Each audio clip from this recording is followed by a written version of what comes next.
Hey friends. Hello, hello. Welcome, welcome. Good morning this fine Wednesday morning, gray as it is. I hope you are well.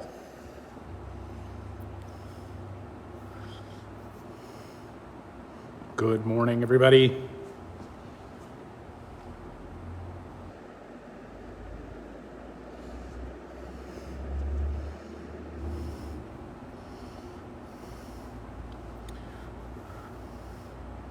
Good morning, gang. Hello, hello. Hey, Donna, good morning. Glad to see you here. Karen, good morning to you. Glad you're here. Hope you're having a great day.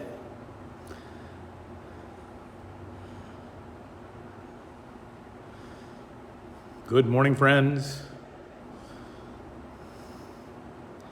Hello, good morning. Hello, hello. See a few folks coming in.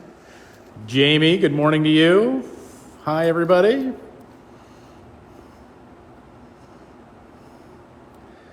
Good morning, everyone. Good morning from Oxford Casino. All right. I hope you're crushing them up there, Jamie. Hey, Jane, good morning. Holly Menard. Holly, what are the chances that you are actually watching this? How funny is that? Good morning, John. Hello, hello. Good morning, everybody. Welcome, welcome, welcome. Prayers for a big win.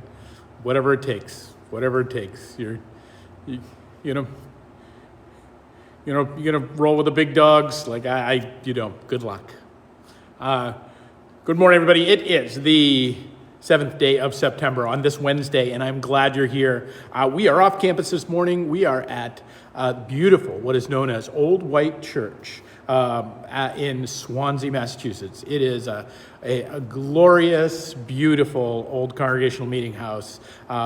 It is that with all of the beautiful appointment of this place, and so that it is.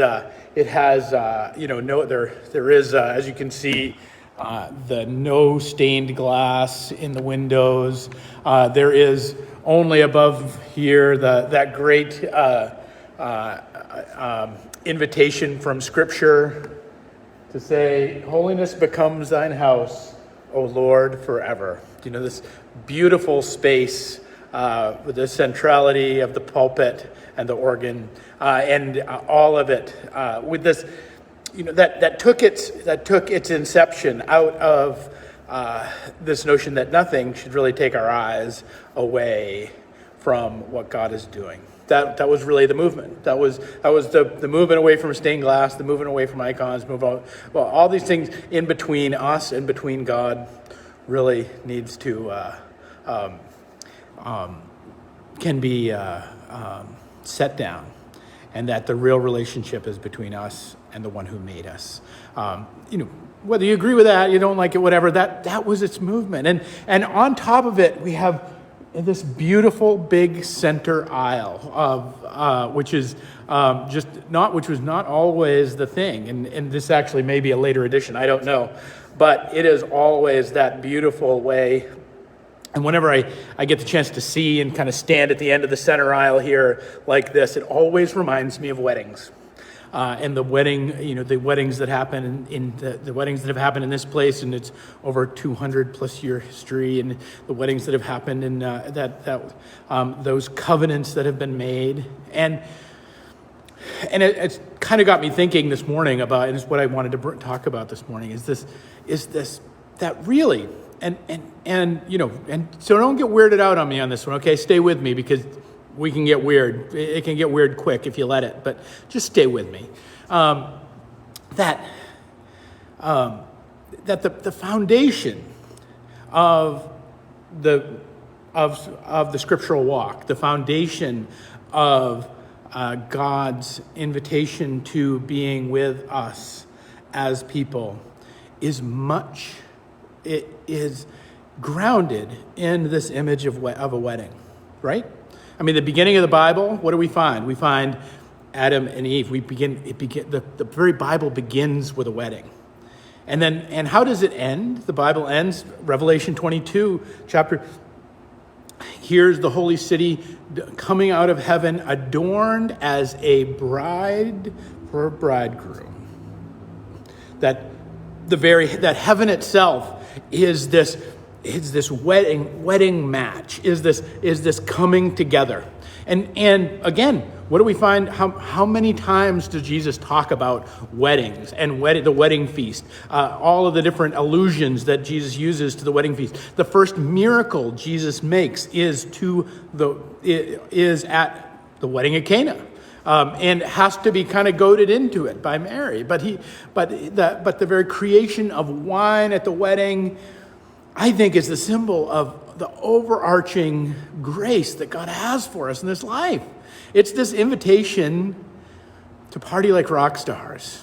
Not just party like rock stars as we're going to forget everything and lose our way, but to have abundant joy in the midst of our days and living.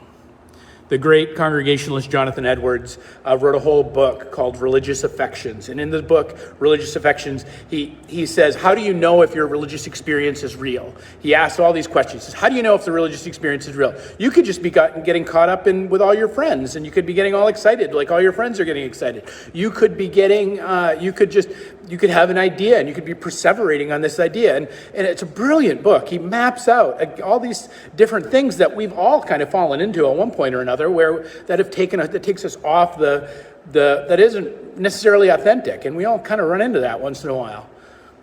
But he says, well, how do we know that we're having an authentic experience of the divine? How do we know we're actually walking with Christ versus other things that are going on? It is an enduring experience of joy. That's what he says. He says it's the enduring experience of joy. It is the experience of joy that shows up even though things may not be going well. It is the sustaining spirit that shows up and is present when we may be falling down, or when we may be sick, or when we may be coming undone. And that this is really, to me, that's the wedding.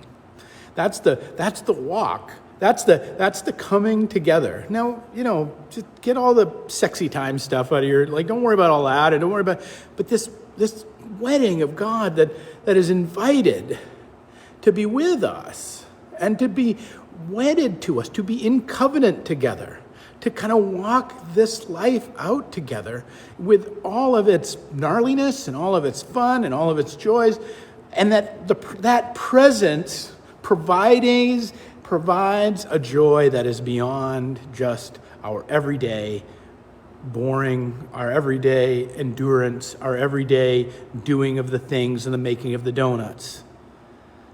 At the heart is this presence of joy. And that is really this wider symbol of the divine marriage. And I think about this when I get to come to sanctuaries like this, which is just a treat. I'm here to meet with some of my colleagues on the Fall River Council of Churches, and it's just a joy to catch up with them after the summer, but also to spend a little time in this sanctuary and to share it with all of you and in all of its beauty and all of its gorgeousness, and to be reminded that, think about how many couples have walked down this aisle, how many opportunities for people to pledge their lives together in faith, to pledge their lives together, to walk out the thick and the thin. And yeah, I know it doesn't always work out, and I know it's not always a discipline for everybody, and I know there's all kinds of other things on top of that, and I'm not asking you to load those up right now.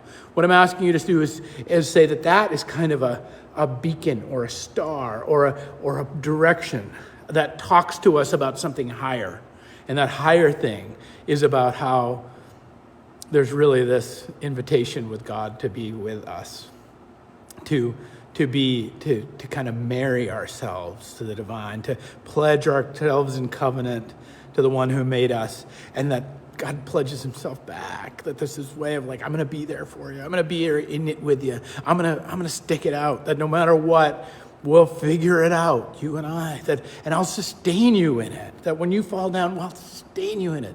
All of the things that we idealize in the covenantal idea of marriage actually is present in the divine love.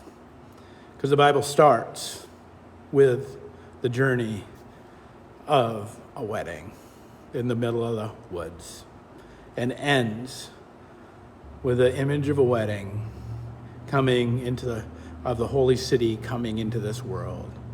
That all of it, that no matter whether we begin in our basic primacy or whether we begin with all of our smartness and all of our learning and all of our character development and all the things that happen in the course of a life, that through all of that arc, there is the wedding feast of God set out for us. There it is. The great poet Rumi again and again and again talks about the divine as the beloved. And that this notion that we find it in Christianity. We Protestants don't do it as much, but it is present in Christianity when we talk about Sophia, when we talk about when we talk about wisdom, when we talk about Mary, when we talk about these relational aspects that hold the whole thing together. That Mary who stands at the base of the cross, and Jesus looks at her. They've been estranged for years. And he says, Mother, behold your son. For all the brokenness of the world, for all the breaking of the world, for all the breaking of her heart in their estrangement, he welcomes her home in covenant and joy. So, and in the hearkening back that first day of the wedding feast, when she said, hey, Jesus, they need help in this wedding. They need some more wine. They need some more joy in this day. And so too, friends, is my hope for you, is that you don't get the sexy time image and all that. That's not what this is about. This is about the deepening of covenant with God, the deepening of covenant with one another, the deepening of covenant, and all the joy that becomes a vessel to hold. All the joy that this beautiful space has been a vessel to hold in the covenants that have been pledged in it. All the footprints that are on this aisle that have been walked down through centuries of use. All of the beauty and glory of what it is to be alive in this world and to have a God that loves us. And to step into that reality and to live it and to love it and to know it again and again and again, even when the days are bad, even when the skies are dark, even when our bodies are breaking, even when betrayal is coming to our doorstep and the people around us have let us down, which will inevitably happen. The one who made us is ever and always present, is always inviting us to the wedding feast, that we might know God's love and God's grace and God's beauty in these days. All right, friends, that's my hope for you today. Thanks for taking a little journey over to Old White Church in Swansea. It is a beautiful place. I've had the opportunity to worship here a couple times, and it is great. So peace and grace to you, my friends. I hope you have a wonderful day, and we'll pick it up tomorrow with another 11:11. Peace and grace, my friends.